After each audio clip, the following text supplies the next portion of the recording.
श्रियकान्ताय कल्याणनिधये निधयेत्तिनाम् श्रीवेङ्कटनिवासाय श्रीनिवासाय मङ्गलम्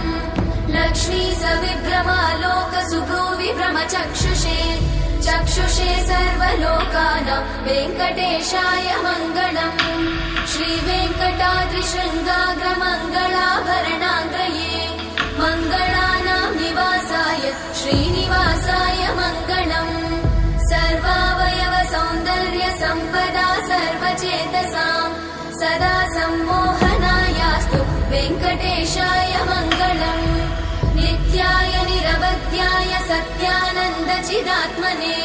सर्वान्तरात्मने श्रीमद् वेङ्कटेशाय मङ्गलम् स्वतः सर्वविदे सर्वशक्तये सर्वशेषिने सुलभाय सुशीलाय वेङ्कटेशाय मङ्गलम्।